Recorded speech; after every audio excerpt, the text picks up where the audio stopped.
یہ ڈائری کے کچھ پیجز ہیں جو میں سنا رہا ہوں، اور یہ اس راولپنڈی شہر کے قدیم علاقہ کے بارے میں ہے۔ ڈھوک رتا راولپنڈی شہر کا قدیم علاقہ ہے اور اس میں داخل ہونے کے کئی راستے ہیں۔ ایک سڑک راجہ بازار سے گنج منڈی کی طرف نکلتی ہے، پھر نالا لئی کے پل کو کراس کر کے ریلوے روڈ کی طرف لے آتی ہے۔ دوسری سڑک کشمیری بازار سے ناولٹی سینما کی طرف جاتی ہے اور پھر نالا لئی کا ایک پل آ جاتا ہے جس کے پار رتا امرال کا علاقہ شروع ہو جاتا ہے۔ یہی راستہ رتا امرال سے گزر کر راولپنڈی ریلوے اسٹیشن کی طرف بھی جاتا ہے، اور یہیں پہ بابا روڈے شاہ کا مزار ہے، جس کے بارے میں مشہور ہے کہ اس راستہ سے دوڑ کر بھاگ کر تیز رفتاری سے نہیں جا سکتے۔ صدر کی طرف جانے کے لیے یہی راستہ اکثر استعمال ہوتا ہے۔ سڑک کے کنارے ریلوے کے کوارٹرز ہیں، ملٹی سٹوری بلڈنگز ہیں اور ریلوے کے گودام ہیں۔ ڈھوک رتا سے آگے ریلوے کی کالونی ایک طرف ہے اور دوسری طرف کیریج فیکٹری، ڈھوک اسو اور ویسٹیج کا علاقہ شروع ہو جاتا ہے۔ انگریزوں کا تعمیر کردہ ایک ناچ گھر سکول ابھی وہی موجود ہے۔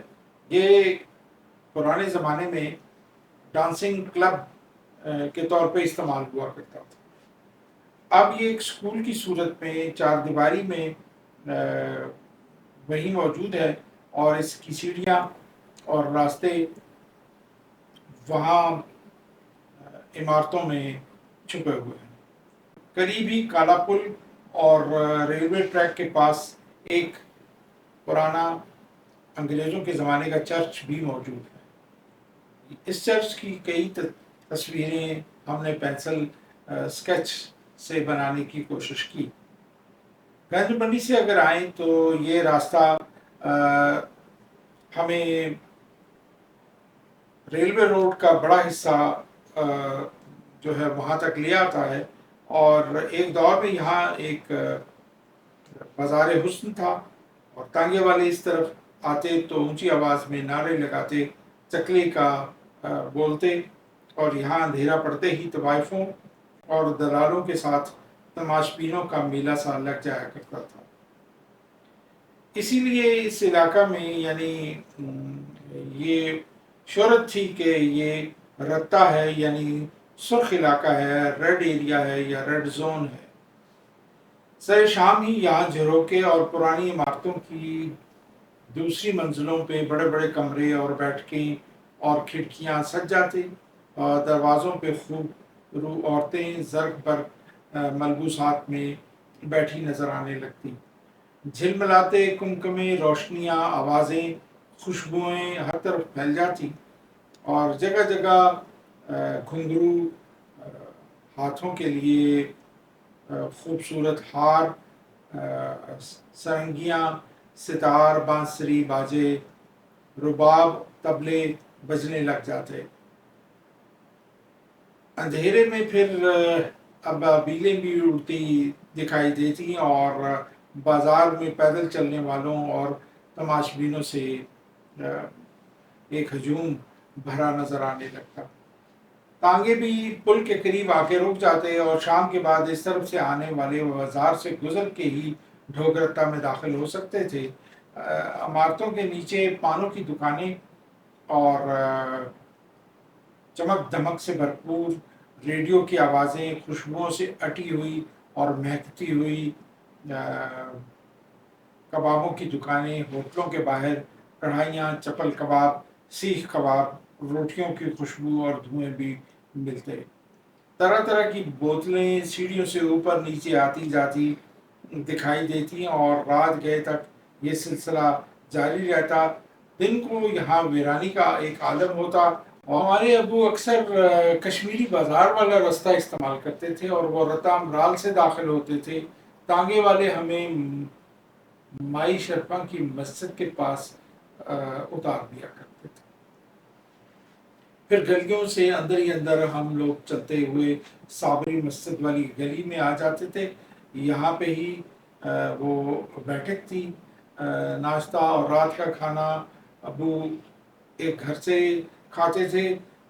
کبھی کبھی وہاں اس گھر کی بوا اور اشفاق صاحب کی بیگم کھانا بنا کے دے جاتی تھی. شادی ہونے تک ابو اسی محلہ میں رہے اور پھر ایک مکان ساتھ والی گلی میں کرائے پہ لے لیا تھا کہ شادی ہونے والی ہے. اس زمانے میں ابو بتاتے ہیں کہ کرایہ مکان 20 روپے تھا اور یہ کوئی کنال 2 کنال کا سین رکھنے والا بڑا گھر تھا. اس کے کمرے بے حد کشادہ تھے. باورچی خانہ تھا، غسل خانہ تھا اور یہ کمرے بھی بڑے کمروں جیسے ہی وسیع تھے اور اس لیے ہم اسے بڑے سین والا مکان بولتے تھے. سین میں ایک طرف بیری کے درخت تھے اور دوسری طرف لمبی کیاریاں تھیں اور ان میں اکثر کوئی نہ کوئی چیز اگائی جاتی تھی. میں نے اپنی آنکھ اسی مکان میں کھولی. اسکندر بھی اسی گھر میں چھوٹی عمر میں بھاگتا گھومتا پھرتا نظر آتا تھا. ارشد بھی اسی مکان میں پیدا ہوا. انور کی پیدائش بھی اسی گھر میں ہوئی تھی. اسی گھر سے میں نے اسکول میں داخلہ بھی لیا تھا اور اسکول جانا شروع کیا تھا. وہ وسیع و عریض مکان جس میں ہم سب کھیل کود اور موج مستی کرتے تھے. وہاں تیز دھوپ آتی تھی، پرندے طرح طرح کے آتے تھے، بچوں کی آوازیں آتی تھیں. درختوں پہ طوطوں کے ہجوم ہوتے تھے اور 2 جھولے انہی درختوں پہ ڈلے ہوئے ہوتے تھے.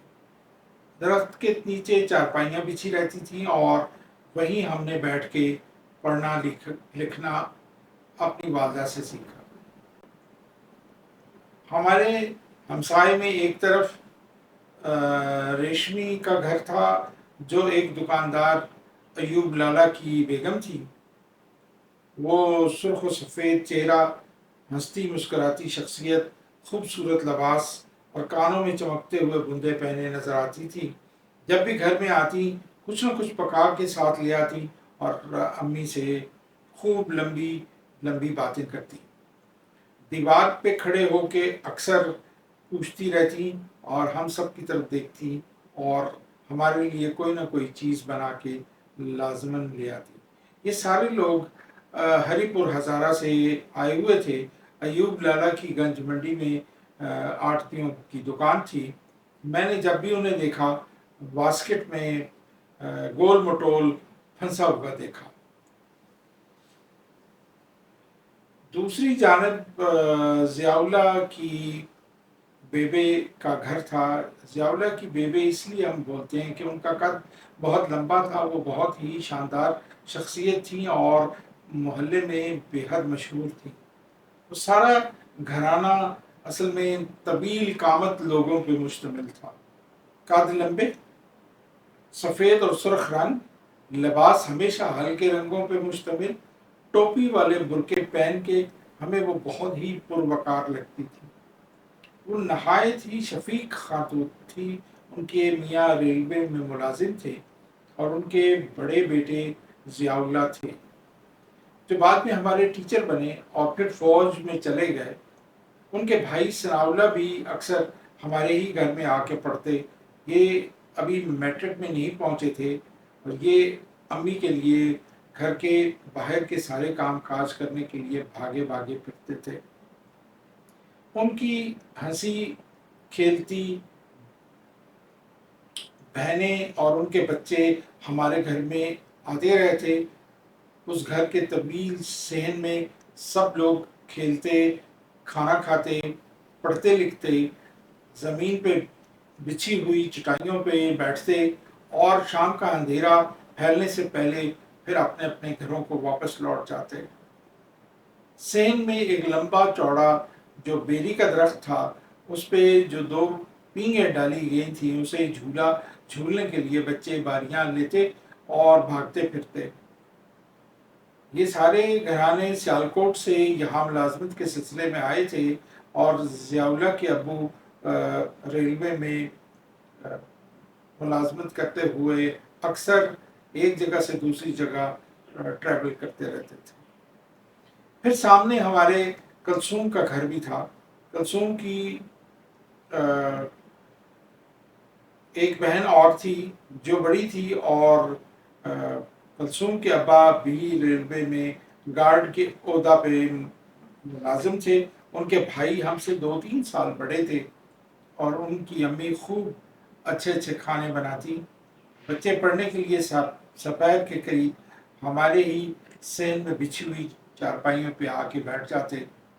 یہ ہمارے پہلے دوست تھے جو روشن روشن چاند سے چہرے رکھتے تھے، اور جن کی آنکھیں ہم نے اپنی آنکھ کھلتے ہی دیکھی۔